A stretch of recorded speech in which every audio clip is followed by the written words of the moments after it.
Welcome to Camtasia Studio 7. If you're new to Camtasia Studio and you want to get started quickly, you're in the right place.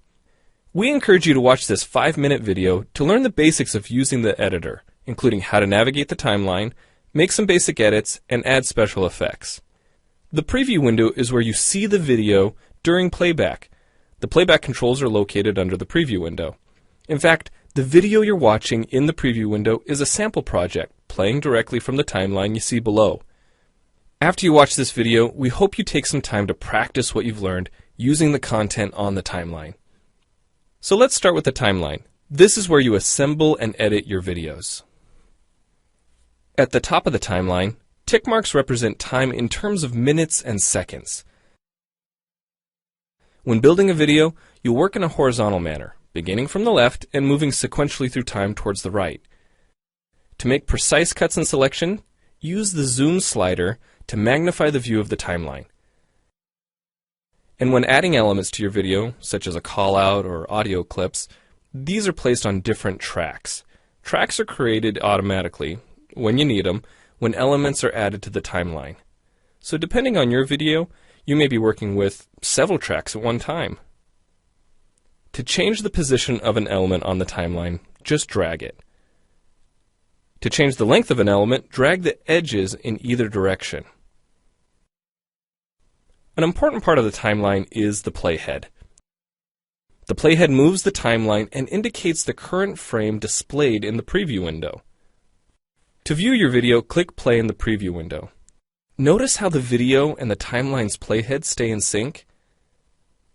Click anywhere on the timeline and the playhead moves to that point. The green section of the playhead is called the in point. Click and drag the in point to make the beginning of a selection. The red section of the playhead is called the out point. Just click and drag the out point to make the end of a selection. To bring the sections of the playhead back together, double-click the gray playhead. To split a video clip, position the playhead at the desired location and click the split button. And if you want to remove a portion of your video, make a selection with the in and out points, then click the cut button. If you make a mistake while editing, click the undo button. Next, we'll look at the clip bin and the library. The clip bin holds recordings, audio files, images, and title slides being used in the project you're currently working on. Then there's the library. It stores video clips, intros, callouts, title slides, and other elements that you want to use from project to project. The library is also pre-populated with professional animations, music, sound effects, and other content you can use in your video for free. To add your own clips or video sequences to the library, make a selection on the timeline, right-click, and choose Add to Library. To include clips and other elements in your video, drag them from the clip bin or library and drop them onto the timeline. The tabs located above the timeline are task pages used for adding and editing special effects. You can add callouts to emphasize a key point. You can insert a transition between clips for a professional look. Apply zoom and pan effects to focus on important details.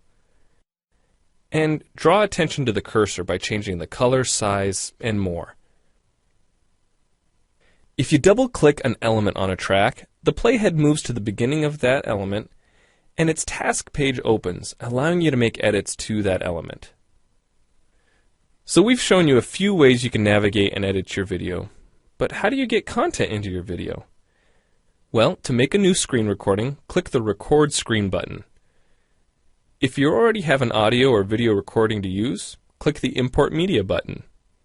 When you've made edits and added effects to your video and you're ready to share it, you need to produce the project to create a shareable video.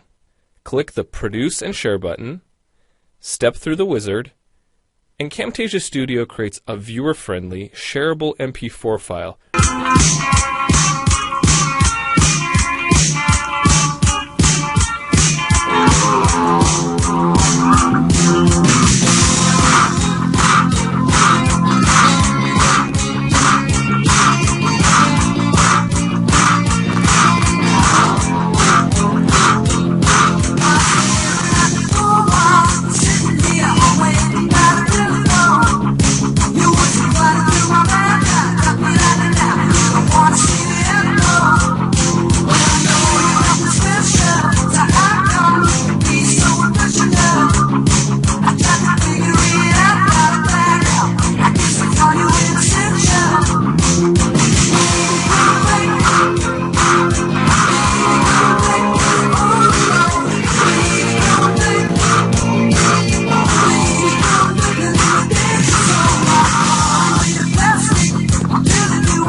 ready to upload to Screencast.com, your blog, or a website.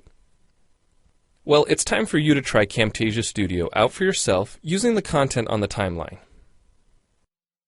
The help file in Camtasia Studio will help you use each of the Camtasia Studio features and applications.